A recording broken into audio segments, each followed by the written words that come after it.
name is Sabelo, and the first move we did, which you exemplified during our dance, is the 70-degree clockwise turn. In that move, what we did, we used a bat as our rotation point, and what we did, we hopped 3 times clockwise around the bat. To exemplify the move. 5, 6, 7, 8. And that was our 70-degree clockwise turn. Hi, my name is Sisipho, and I'm going to be telling you about our next move, which is the 135 counterclockwise move, where we have our points as our bats as our rotation point, and we rotate counterclockwise opposite as the last move. So for example, 1, 2, 3. And as you can see, we turned about 135 degrees. We didn't go full the way around. Our hops were a bit bigger as the last move because that one was 70 degrees in the clockwise direction. This one was 135 degrees in the counterclockwise direction. Thank you.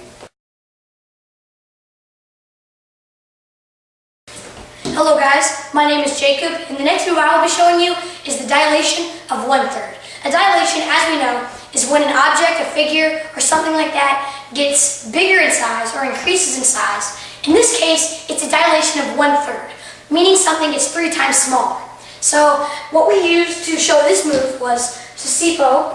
He represents the highest or biggest point, so if I can get you to scoot over a little bit this way. There you go. Sabelo, he has his baseball bat. He'll swing out this way, representing that the point it actually goes down or gets slightly smaller.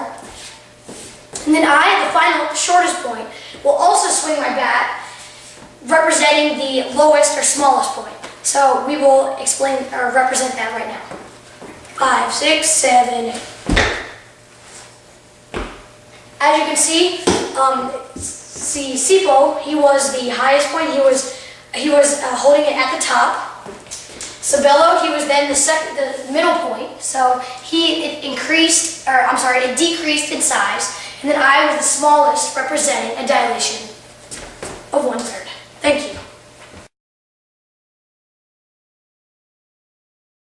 So on our next movement, dilation of 2, which is similar to the move we just did, but we are doubling our point, starting from Jacob, our smallest point, to me, the biggest point. Exemplify the move. 5, 6, 7, 8. So as you can see, it's sort of like making a shape from my bat to the ground. That's 1, and then we're doubling the shape in size. So Sabelo, he doubles the shape, making it a dilation of 2, which basically means doubling the shape. Thank you. Our next move is a reflection across the y-axis line, where Sabelo represents our reflection, our y-axis line. Jacob and I are going to be the mirror image representing the reflecting across the y-axis line, So for example. that's what a reflection is. It's a mirror image. So, all right. So Sabelo, he will basically be making an imaginary line, and he's showing you right now with the bats. And we will basically be doing the same thing at the same time.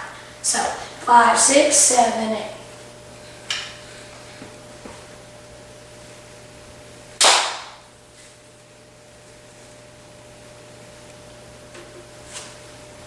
And that was our y-axis reflection. Thank you.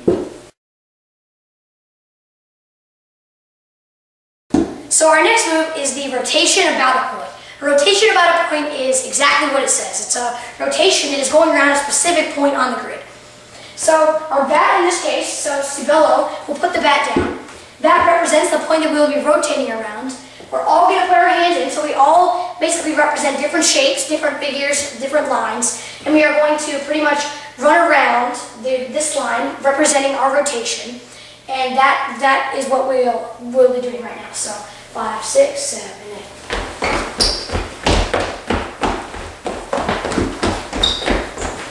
8. So as you saw, we were making a rotation. We don't have a specific degrees, but we were actually making a rotation about that specific point in the middle.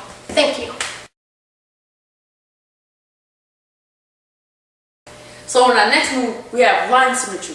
When we have 2 objects and the line can split through the middle, and both objects will be doing the same thing. So right now we are having Jacob as a line symmetry cutting through me and Sisipho, for example. So the line of symmetry is basically splitting these two objects. That's what I am. And they are doing the same thing. They're holding their arms out to catch me. And so I will split them right down the middle. 5, 6, 7, 8.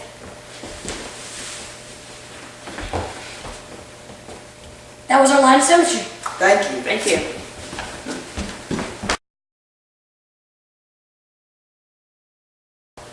The next move that we will be showing you is rotational symmetry.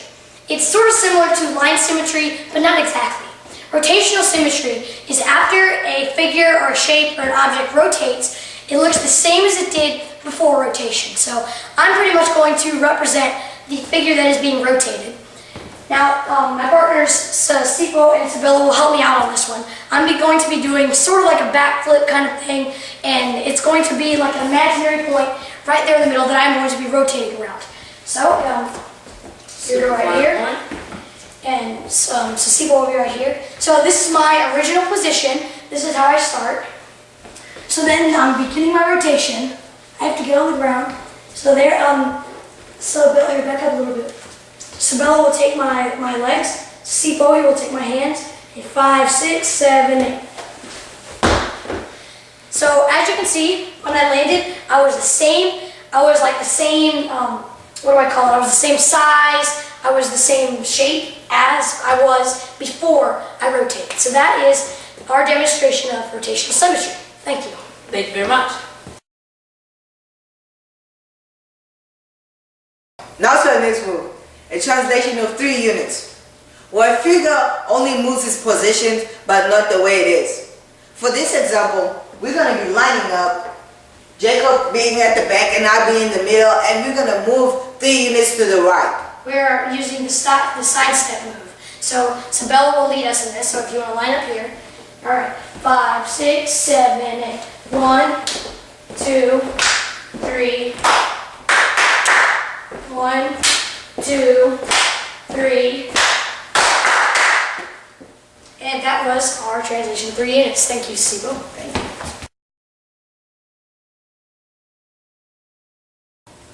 Our next move is the double translation.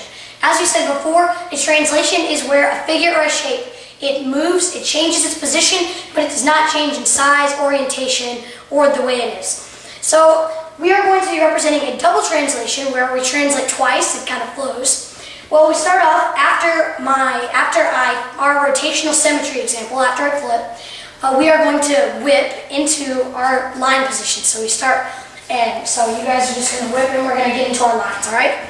So 5, 6, 7, 8.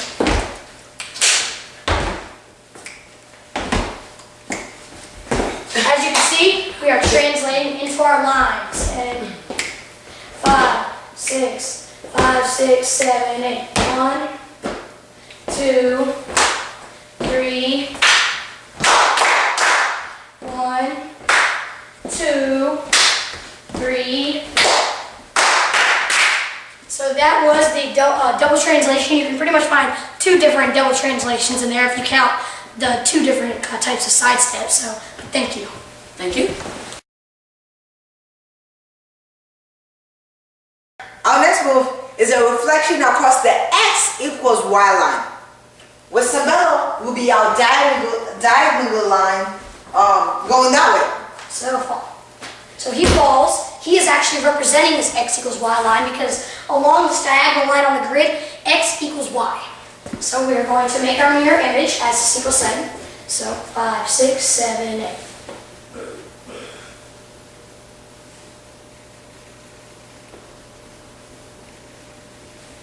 So we are simply just doing the same thing across the sign. You may not have been able to see Sabelo, but he was falling across the x equals y line. So thank you, Sisipho.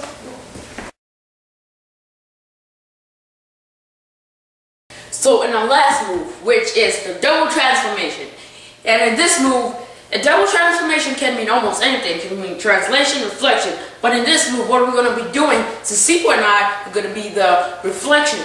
Jacob representing our y-axis line. So what Sisipho and I are going to be doing, we're going to be jumping together, meeting into the y-axis line, and taking 3 steps, translating to a point. So they're going to start with the reflection. So ready? 5, 6, 7, 8. They did the same thing on the y-axis. They reflected across the y-axis. They're making a mirror image. So that was their first part of their double transformation, a reflection.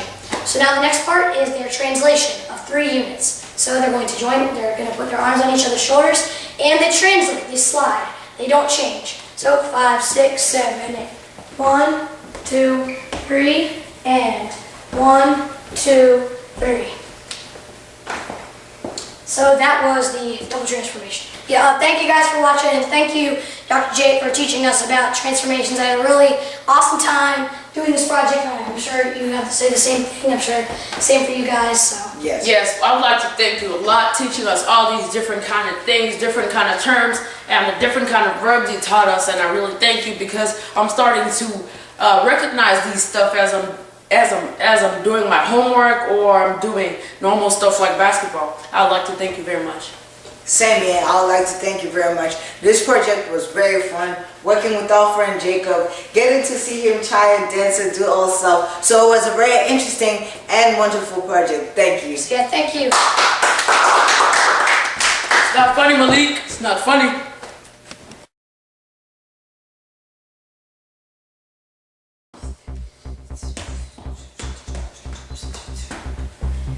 I'll be in the middle. All right, you over here. Don't forget to mention just like before. All right, place this in the middle. And let's go. And ready, set, go. Hi, my name is Sisipho, and I'm going to be telling you about our next move. The 135 this is so easy. Counterclockwise. It's like telling you don't pause and stuff like that. I'm talking fast. Move. Can I say move? Yeah, 135. Make sure you say counterclockwise. Wait, let me say it again. Hi.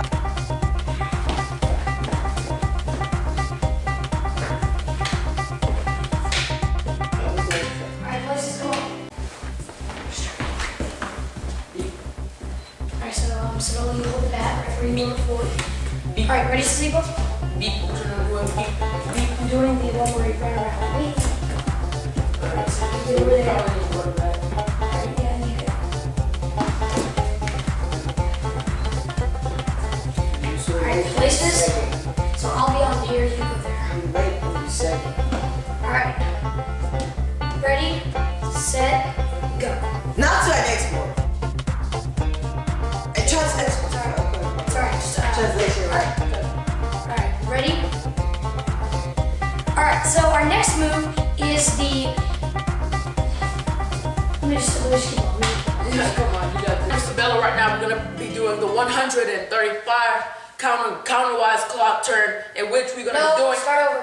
presenting the 135 counterwise clock turn. Counterclockwise. Counterclockwise. The 135 counterwise clock. The 135 counterwise clock. The 135 counterwise clock. My name is Sabelo. Right now I'm going to be representing the 135 counterclockwise turn, which is similar to the first one we did, but the opposite thing is you're taking 3 big